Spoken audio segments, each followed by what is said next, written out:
पहले आप सुबह सुबह इन 2 चीजों को निगल लीजिए। ये 2 चीजें आपके जीवन में चमत्कार कर सकती हैं।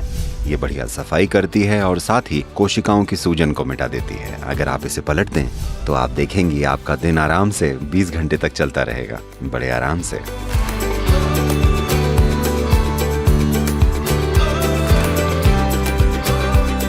बहुत खुशी हो रही है सुबह का नाश्ता आपके साथ करते हुए, जो कि बड़ा दिलचस्प लग रहा है। क्या आप अपने दिन की शुरुआत ऐसे ही करते हैं? हाँ, जब हम खाना खाते हैं तो वो सबसे जरूरी बात जो हमको समझ लेनी चाहिए, भोजन ही वो चीज है जो एक लेवल पर हमारे शरीर को बनाता है, दूसरे लेवल पर ये दिन भर चलने के लिए हमारे ईंधन का मुख्य हिस्सा है। जब मैं कहता हूँ ईंधन का मुख्य हिस्सा, मतलब और पहलू भी हैं, यानी पानी, हवा, सूरज की रोशनी।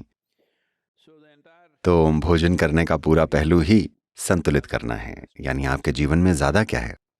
अगर आप एक खास तरह का खाना खाते हैं तो आपकी 70% ऊर्जा उस भोजन से आती है जो आप खाते हैं, जिसका मतलब है पक्का आप दिन में 6 से 8 घंटा सोएंगी। Right, okay. इसका मतलब है शरीर की मरम्मत का समय आपके जीवन का 1/3 है। आपके जीवन का 1/3 हिस्सा यूं ही चला गया बिना आपको ये पता चले कि हुआ क्या। तो अगर आप अपने खाने का पैटर्न बदल दें, और इसके और भी पहलू हैं, इसमें योग का पहलू भी है, लेकिन अगर आप बदलाव करें, अगर आप इस तरह खाएं, तो आप देखेंगी कि जितना खाना आपको चाहिए होता है वो काफी कम हो जाएगा। आपको अपने आप को केवल इतने पर ही रोक के नहीं रखना पड़ेगा, लेकिन इसके बाद भी अगर आपने कुछ खाया तो भोजन की मात्रा कम हो जाएगी और सूरज की रोशनी, हवा, पानी से ऊर्जा प्राप्त करने की आपकी योग्यता बढ़ जाएगी। अभी जैसा मैंने कहा, ज्यादातर लोगों के लिए उनकी ऊर्जा का 70% भोजन से आता है। अगर आप इसे पलट दें, यानी कि 30 से 40% खाने से आए और बाकी उन 3 स्रोतों से, तो आप देखेंगी कि आपका दिन आराम से 20 घंटे तक चलता रहेगा, बड़े आराम से, और आप ज्यादा जिएंगी। इसका मतलब ये है क्योंकि हर कोई ज्यादा सालों तक जीने की सोच रहा है, पर क्या ये जरूरी नहीं है कि आप ज्यादा घंटे जिएं हर रोज? Absolutely. लेकिन बस इतना ही, या फिर आपके सुबह के नाश्ते में और भी कुछ होता है? वैसे आमतौर पर एक अनार का फल भी होता है, Okay. और अगर शारीरिक रूप से मैं बहुत ज्यादा एक्टिव रहने वाला हूँ, मान लीजिए मैं गोल्फ का एक राउंड खेलने वाला हूँ, क्योंकि मैं 18 होल पैदल चलता हूँ, Right. गोल्फ कार्ट की सवारी वैसी चीजें नहीं करता, तो तब शायद मैं कुछ कार्बोहाइड्रेट जोड़ दूं।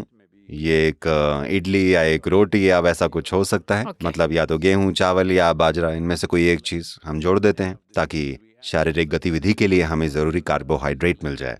Right. लेकिन अगर मैं केवल एक ज्यादा मानसिक गतिविधि करने वाला हूँ और शारीरिक रूप से मैं ज्यादा घूमने फिरने वाला नहीं हूँ, बैठने वाला हूँ, तो बस इतना ही हो सकता है, मैं किसी चीज का एक ग्लास पी लूं। आमतौर पर हमारे पास एक खास तरह का बड़ा तरल सा बाजरे का दलिया या वैसा कुछ होता है जिसे आप कॉफी की तरह पी सकती हैं। मेरा मतलब ये तरल होता है, इसलिए। राइट, तो यहाँ मैं ये परोसी गई दिलचस्प चीजें देख सकती हूँ। अगर आप मुझे इसकी इम्पोर्टेंस बताएं, और ये बहुत इंटरेस्टिंग सी दिखने वाली पीली और हरी गोलियाँ, ये क्या है?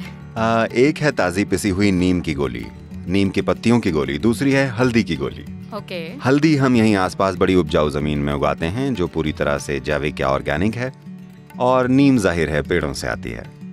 ये दोनों चीजें आपके जीवन में चमत्कार कर सकती हैं। सुबह पहले आप इन 2 चीजों को निगल जाइए।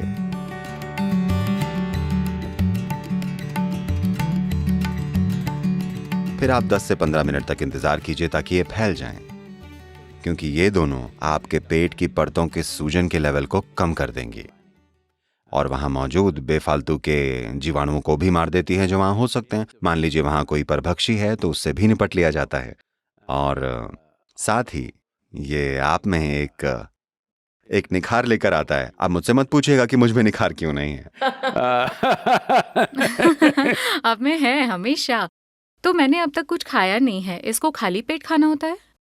नीम एंड टर्मरिक, या? हाँ, खाली पेट और थोड़ा सा पानी, ज्यादा पानी नहीं, ताकि इसमें फैल पाने जितना पानी हो।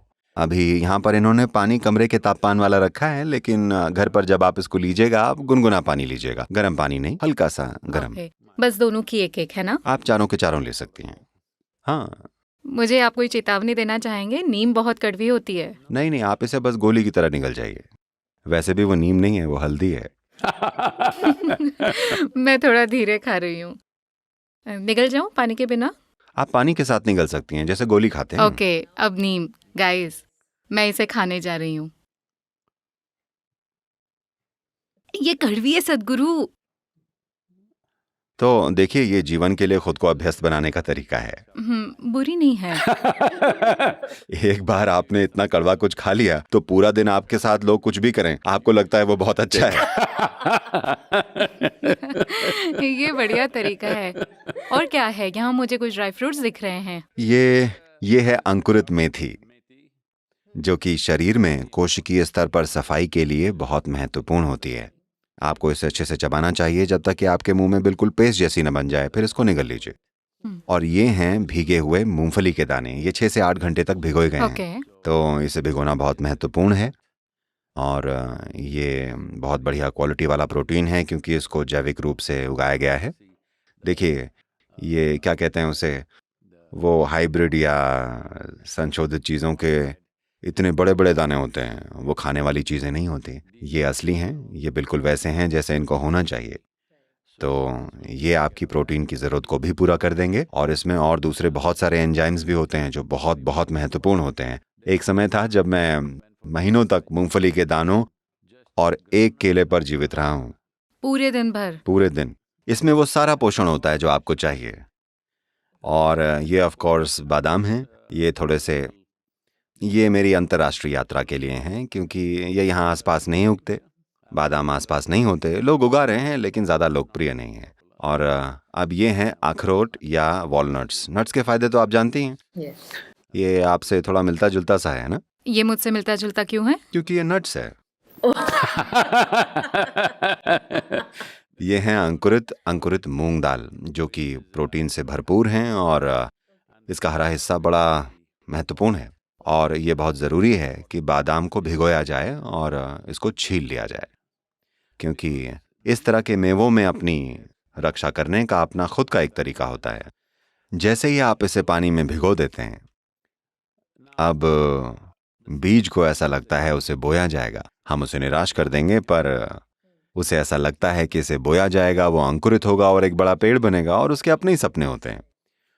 तो जब आप इन्हें भिगोते हैं तो वो क्या करता है कि इसके अंदर कुछ ऐसे कैंसर पैदा करने वाले रसायन होते हैं, इसके अंदर ही वो सतह पर आ जाते हैं। ये छिलके के ठीक नीचे होते हैं, ताकि कीड़े उसे खाएं नहीं, कीड़े मकोड़े उस पर उस समय हमला न कर दें। तो आप उसे भिगो देते हैं, उसे यह एहसास दिलाने के लिए कि वो उगने वाला है, और फिर उसे छील देते हैं। तब आप देखेंगे कि उस तरह के केमिकल्स निकल गए हैं। नहीं तो जब आप बादाम खाते हैं तो आप अनजाने में ही सही कैंसर को पैदा करने वाले हिस्से को भी खा जाते हैं। ओह, ये बड़ी गहरी बात है, मुझे नहीं पता थी। और हाँ, एक बात, मुझे अभी 10 मिनट रुकना पड़ेगा ना, इससे पहले कि मैं ये सब खाऊं। नहीं, आप ट्राई कीजिए।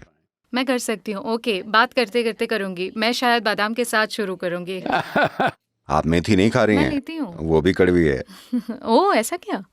और ये बहुत अच्छी चीज़ है। ओके, मैं ट्राई करती ये हूँ। बढ़िया सफाई करती है, और ये कोशिकाओं की सूजन को भी मिटा देती है।